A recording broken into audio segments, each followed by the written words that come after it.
Hello viewers, and welcome back to Gasoline and Guns. We're getting back to guns after working on my bike there for a little bit. Today we'll be talking about my Springfield Armory Champion 45. I expect today's video to be substantially better than my last video. I have something very important that I did not have last time, and that is notes. Alright, start off with the Springfield arms that we know today is not the Springfield arms from history. This is not the company that made the Trapdoor Springfield, for instance. That Springfield Armory closed in 1968. I'll expand a little bit more about the history of Springfield Armory in my later XDM video. Alright, there's a bit of a story behind how I got this here Springfield 1911. Alright, basically it goes, a friend of mine bought this as his very first handgun ever. He wanted it because it was classy in a 1911, etc., etc., etc. 45 ACP, you know, all that magic. Well, not the best concealed carry choice. All steel gun, especially an enormous one like this. When he is a kind of lazy person, wanted a bit more backup gun, something in the 380 range. Anyway, he bought this. Used it for his primary gun for years. Liked it. Didn't have many problems with it. He's the one who painted the sights. We'll get to the sights later. Okay. Anyway, he bought this gun, owned it for several years. While on the topic of what you get when you buy from Springfield, Springfield Armory not only gives you the gun, they also give you a substantial hard case, lockable, much more sturdy than the cardboard boxes that a lot of companies give you. Also comes with a fitted foam interior, 2 magazines, as well as a right-handed minimalist holster and a magazine pouch. You know, not the best accessories, but at least they tried. One thing I didn't mention in my other video was that the Glock case that you get when you purchase a Glock is not lockable, and it only comes with, well, 2 or 3 magazines depending on when you bought it, what year, generation, etc., etc., any promotions. Does not come with a holster, does not come with magazine pouches. So anyway, my buddy buys this gun, owns it for several years, and decides he wants something smaller for concealed carry. Ends up working in a police department that goes to uses Glocks, so he ends up buying a personal Glock, so that he's, you know, practicing with what he has at work. Makes sense, all that jazz. So anyway, he decides he wants a 380 gun, and just by coincidence, in the same conversation where he's telling me that he wants a 380, I'm telling him that I'm going to the gun show that weekend, etc., etc. He's like, oh, well, if you see a bodyguard, I'll trade you my 1911 for it. And I'm like, oh, Smith & Wesson bodyguard, 380, right? He's like, yeah, I'll just trade it right away. I was like, oh, well, that's all right. That seems like a good deal, especially since I had a pocket gun that I was looking to get rid of. I had a Kel-Tec P11 at the time, 9mm. Kind of a junker, to be honest with you guys. Didn't enjoy shooting it. Very heavy double action only trigger, but it did have the advantage of being very high capacity for how small it was. And you know, Kel-Tec was kind of lazy on magazine development at that time. It used the old-fashioned Smith & Wesson Model 59 series guns. They used magazines from that in the Kel-Tec 9mm. Just nice. So I had a couple spare 15-round mags, and that's always good to have, you know, giant mags to go with your concealed gun. Anyway, so I had that gun, and I wanted to get rid of it. I went to the gun show, trying to get this thing off my hands. Didn't like it, didn't want to carry it, didn't trust it, wasn't all that reliable. And lo and behold, I see a guy trying to pawn off a Smith & Wesson bodyguard. So I was like, why are you getting rid of your bodyguard? He's like, oh, I like it, it's a great gun, etc., etc. a little tiny for my hands, and I kind of wanted to step up to 9mm. I was like, well, that's kind of convenient. I've got this slightly larger 9mm Kel-Tec here. He was like, oh, really? I was like, straight trade? He was like, Alright. Well, it wasn't quite that easy. I did convince him that we needed to straight trade over this. But totally worth it. Because I gave him my Kel-Tec P11, and he gave me his Smith & Wesson Bodyguard 380. Real early model with the manual safety and the laser. I think it was a first-gen model, as well as 3 magazines and 2 boxes of Winchester White Box 380. I thought I stole this gun from this dude.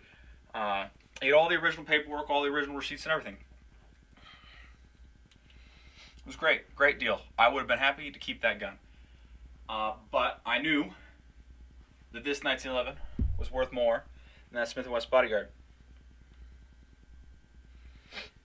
So, not even 10 minutes later, I'm out in the parking lot on the phone with my buddy. I was like, hey, I got you that Bodyguard. He was all surprised. He didn't really believe me. I didn't tell him how much I paid for it. Just that next time he was in town, we were going to swap. And he gave me, I gave him all the stuff. I gave him all the ammo. I went to the range. Did our little face-to-face transfer. And we both shot the Bodyguard, and we both shot this, and it was a good time. It was the first time shooting Smith & Wesson Bodyguard. Liked it a lot. Small gun, good sights, it has good sights. It has a good trigger. The controls are nice and big, especially for how small of a gun it is, and it shot very well. I almost regret getting rid of that gun. It was a good gun. Probably have another one in my future, especially now that they're offering it without the manual safety. Not really necessary on a double action only weapon. Anyway, I bought that Kel-Tec P11 used for $150. And this is what I got for it. MSRP on these I could not find, but the street price was anywhere between $500 and $600 for used models. I do not believe that Springfield is still manufacturing these. Well, actually, manufacturing is a strong word for what Springfield Armory does for their 1911 line. Springfield Armory is actually an importer, and they do very, very, very little work on their own. These, as you can see from the markings on the side here, see if I can get that to focus. All right, made in Brazil by Imbil. Okay, Imbil is a great company. They make real high quality stuff. Just because these guns are made in Brazil does not make them Taurus. Taurus is not the only company operating inside Brazil. And do not let the made in Brazil moniker get in the way of you buying a perfectly good gun from Springfield Armory. Just don't believe Springfield's marketing hype. These are not made in the USA. Anyway, on to the specs of the gun. This Champion 45 cal has a 4-inch barrel, has a stated weight of 34 ounces, and a 7.5 overall length. Springfield claims the trigger is a 5 to 6 pound trigger. I don't have a trigger weight measuring tool yet, so I cannot verify that. I can tell you the trigger is... It's very crisp, that's definitely true, but it has some take up, and it has a little bit of over travel after. The reset is not bad, fairly tactile. You probably hear that.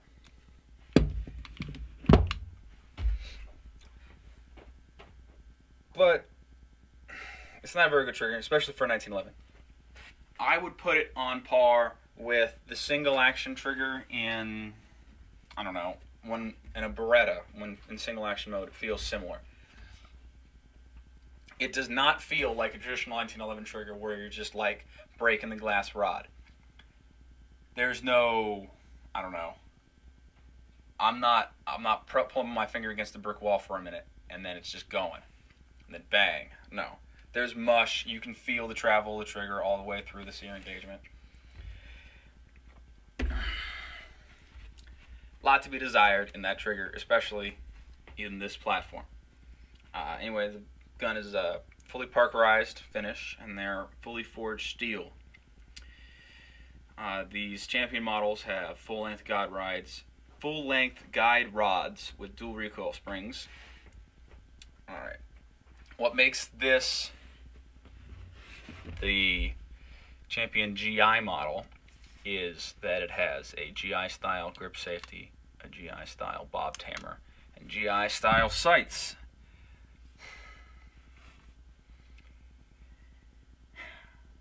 It had a GI style safety, but since I'm left-handed, I replaced that with a I believe this is Wilson Combat. A Wilson Combat manual ambidextrous safety. I remember reading on the website when I ordered it that it's black, but I'm pretty sure that's purple because this magazine is black and whatever. It works very well. Definitely the best manufactured part of this gun is the part that was not manufactured. That does not have Springfield name on it.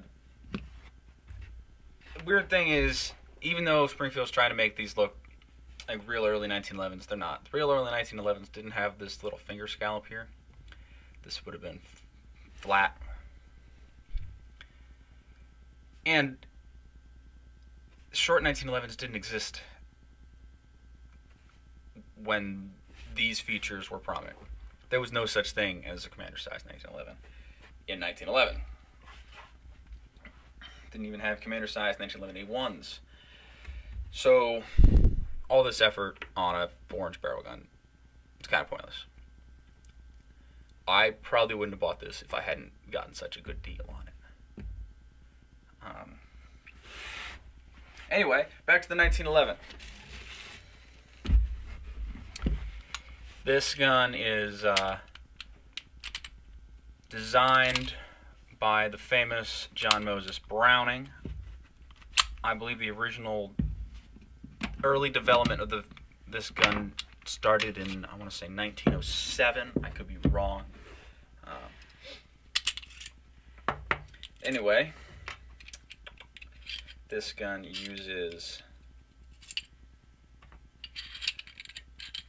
the now famous Browning tilting lock system.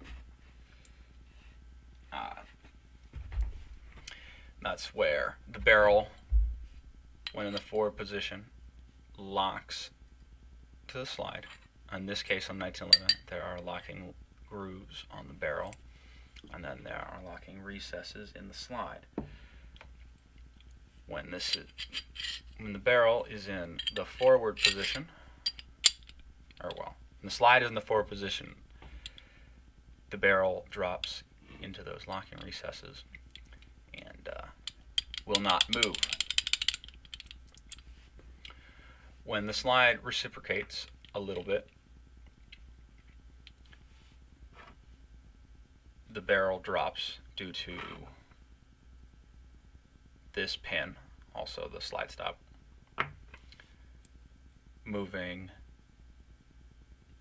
interacting with this loop here on the bottom of the barrel. Alright, and then that disengages the lugs on the bottom, on the barrel from the bottom of the slide. Alright, and once that's no longer engaged, the slide will move rearward and the barrel moves forward. and then spring pressure and all that wonderful nonsense. The tilting barrel mechanism is used on basically every modern handgun that's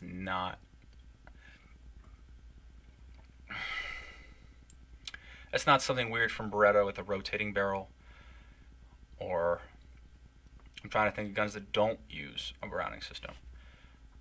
Beretta 92s don't use a Browning system. They have funky systems. But basically, if it's a semi-auto gun, it's going to use a Browning type system.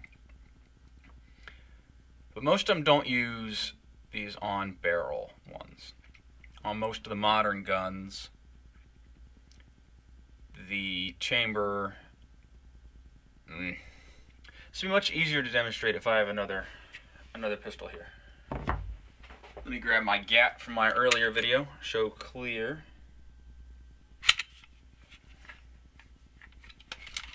Take this beast apart.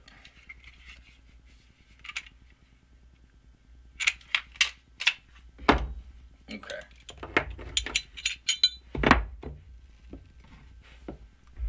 Okay. So on the Glock barrel, the lower barrel, you can see that the lockup with the frame, or the slide, is this groove here. This is the much more modern method, cheaper to manufacture, etc. While the traditional model is up here. Now I'm not going to say that they've gone to this exclusively, because guns like the CZ75B use a 1911 style lockup, but almost everything else uses this single notch type of lockup. Much cheaper to manufacture, as well as less complicated. I don't know. I can't really tell you why beyond manufacturing reasons. But that's not the important thing. The important thing is that John Moses Browning designed the falling tilting barrel, and that's what we use today on pretty much everything. Another thing that originated with this gun is the 45 ACP. Before the 1911, the Army was using revolvers. They were using 38 caliber revolvers and the 38 long Colt. I'm sure everyone's heard the stories about that particular caliber not being effective in the Philippines with drugged up natives, etc. And the Army always being upset about going away from 45 caliber, especially with the old single action armies being as successful as they were. So John Browning was tasked with the invention of a semi-auto pistol caliber that would replicate a black powder load for 45 Colt. He came pretty darn close. Not identical, obviously, but with a pure difference in case size is, I mean, the challenges there are phenomenal, and he succeeded. To the greater part, he succeeded. 45 ACP can do everything that 45 Colt could do at that time. In the 1907 U.S. pistol trials, it competed against designs from Savage and Luger. Luger used a 45 caliber Luger, exactly as you would imagine. Very few of them exist today. The Army wanted more Lugers to test, but WMD, the company that manufactured the Lugers in Germany, had just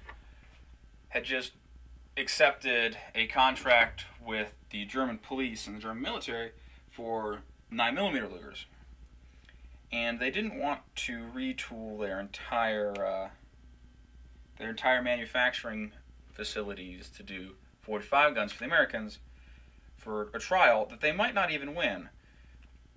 So they turned down the request for more guns and concentrated on making the 9mm guns for the Germans. It would be an interesting thought experiment to see where the world would be if the American Army had gone with the Luger. Don't know if we'd still have 45 ACP. Don't know if we'd use Browning-style lockups. I mean, this system is substantially easier to manufacture, substantially more robust than the toggle lock system in the Lugers.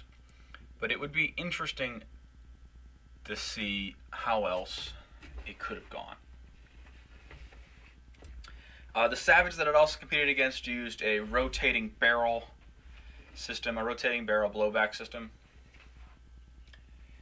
In theory, it was good, but the only thing that prevented the rotation of the barrel allowed the slide to unlock, obviously. But the only thing that prevented the rotation of the barrel was supposed friction of the bullet being pressed forward. From my understanding, it doesn't work that way, and they were basically straight blowback guns in .45 caliber. And that, while they were supposedly very accurate, with a barrel that doesn't move up and down, it stays in place and just rotates, more mechanical accuracy as possible. But apparently they were also very unpleasant to shoot and had substantial parts breakages and among other issues. So they did not complete the trial. Alright. So the Army goes with the Colt design, John Browning, immortalized forever in the 1911. Okay. Army adopts it. You know, I'm not going to tell you that it was hugely commercially successful, but for a long time, if you wanted a full-size auto pistol, it was going to be a 1911.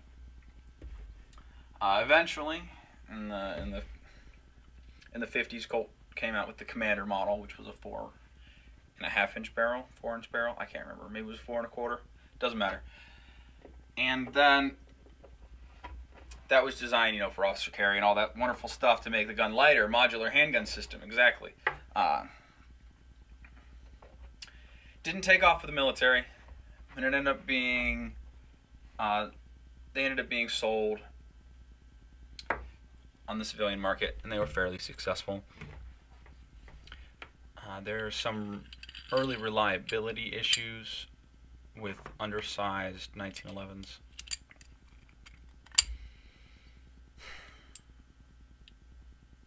What can I say? The system was not originally designed to function with this long of a barrel, and that can cause some issues. Oh, that is... I don't put the slide on the correct way, or the spring on the correct way. I can see how it might cause issues when you're just lopping the front off of a gun. Eventually, a company called Deutonics actually became famous for making smaller 1911s. Theirs were interesting.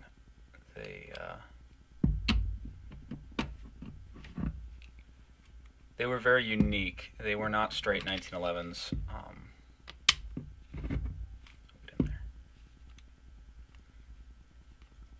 Oh, what the heck. This is what I get for trying to talk and... derp. Alright, back to Deutonics.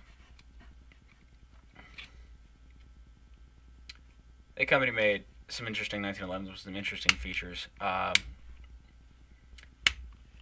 For example, they were designed to be carried hammered down, safety off. And then instead of being cocked and locked, because that wasn't necessarily considered the most safe thing at the time, they moved the sights forward to about here, and they had this area was like scalloped down, with the idea that as you would draw, it was a big place for you to put your thumb, and then you would cock the hammer on the draw. It doesn't really fly in today's world, but interesting design feature. So anyway, shooting impressions of this particular Springfield Armory Champion.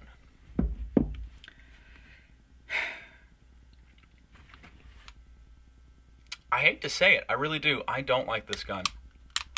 I don't like this gun at all. I mean, I like the idea of this gun. I mean, it's a 1911. You know, America. Single action only. All the things, the good things that promises. Short trigger pull, light trigger pull, good trigger pull. This gun does not deliver on that.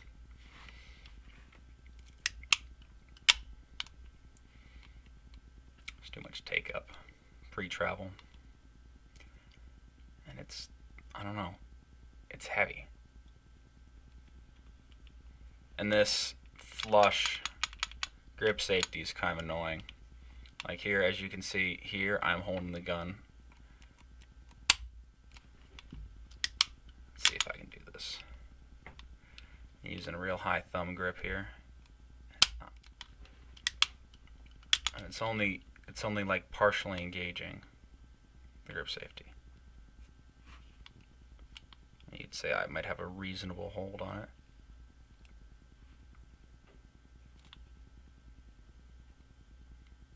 There it is. That's not engaged all the way. I'm squeezing this trigger nice and hard. Yeah, I can show it better with my left hand. Alright. With this grip here, I can squeeze as hard as I want. I'm trembling so hard I'm squeezing this trigger. But because my thumb's too high, I'm not engaging. There it goes. But because my thumb was too high on top of this grip, on top of the thumb safety, it just doesn't quite fit. As you can see, it's not engaged. Engaged, not engaged. I guess if I'm, you know, you say proper grip and all that, and obviously when using a proper grip, it's not going to get in the way. It's thoroughly depressed when I'm choked up on the gun all the way up there. But in a gunfight, you can't always get the best grip available. Sometimes I might need to fire the gun, and I might only be like this. You never know. I don't want to put it on sometimes. Or it should work all the time. Alright, the sights. GI sights are, well, it's a tiny little nub and a tiny little notch. Yes, the previous owner painted them. It helps. It does. But it doesn't help very much. Additionally, I've had some reliability issues with this gun.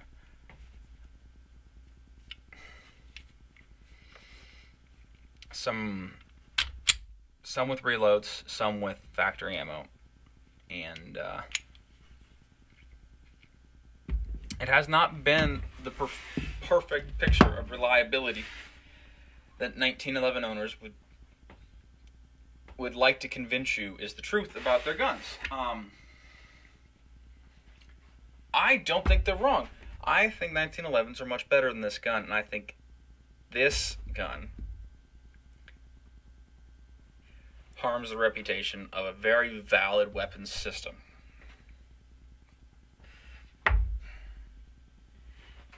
If this gun had a better trigger, that would probably do it. But without a decent trigger, With a bad trigger, the single action release system is pointless. Grip safeties are unnecessary, to be honest with you. And it should be reliable. It should be reliable. And this particular one is not. I know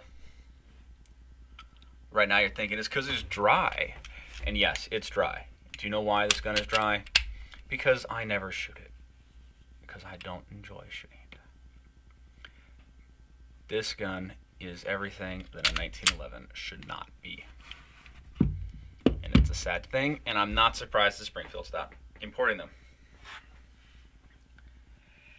If I want if I would like a gun that pretends to be a GI model, it needs to have that extra inch. The sights I can deal with. Reliability, especially in a gun like a full-size GI model that I bought just for show, just for looks, because America. Doesn't need to be reliable. It needs to look good. It needs to feel good in the hand. It needs to shoot well. And this gun does not shoot well. It does not feel right. And it doesn't look right. And I'm going to sell it soon. I should have sold it a long time ago. I don't know. I was going to take my hand at gunsmithing, and I was going to fix it on up, put new sights on it, put a new grip safety on it, a new, longer, better trigger.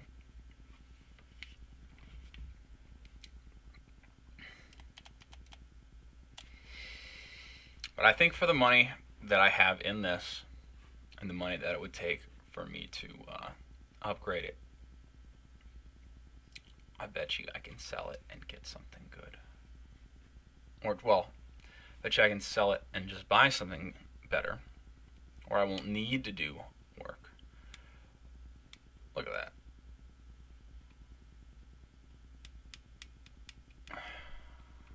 Come on, Springfield, you're better than this.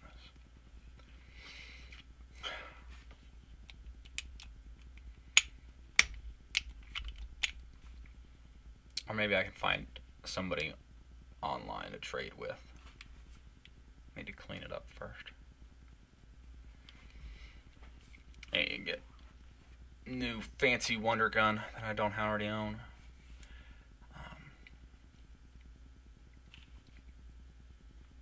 Finish hasn't held up very well on this.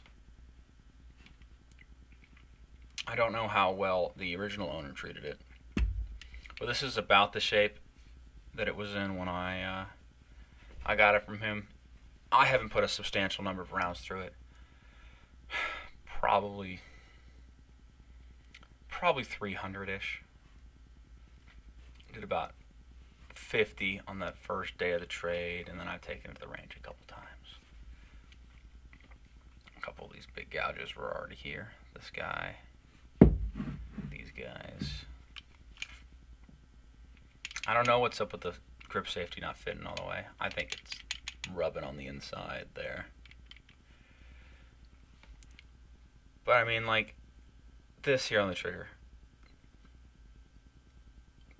That's just, I don't even know if you can see that. Bring that up here. It's wearing because the trigger is rubbing on the frame.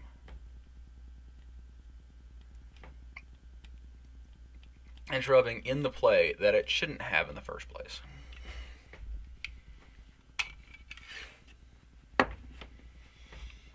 Springfield's higher-end guns are much nicer than their base Champion 45.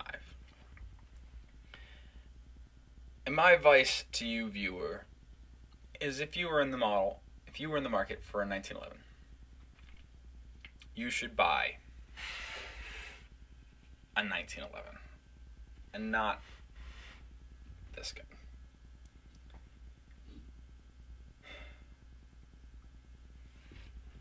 I don't know. I'm probably going to sell this gun show next weekend, And I don't know. There's a guy on Craigslist who's looking for a 1911. He's offering for trade a FNS. I don't have one. Might get one.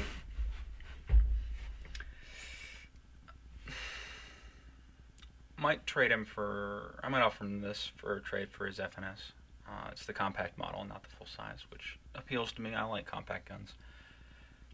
I also like FNs. I have an FNX that I'll be showing you eventually. Love that gun. Only good things to say about that gun. Well, not quite. Some issues, but only good things about that gun. So anyway, that's all I have to say about the Springfield Champion 45 GI 1911. Don't buy one. Unless I'm trying to sell it to you. That's Gasoline and Guns. Have a nice day.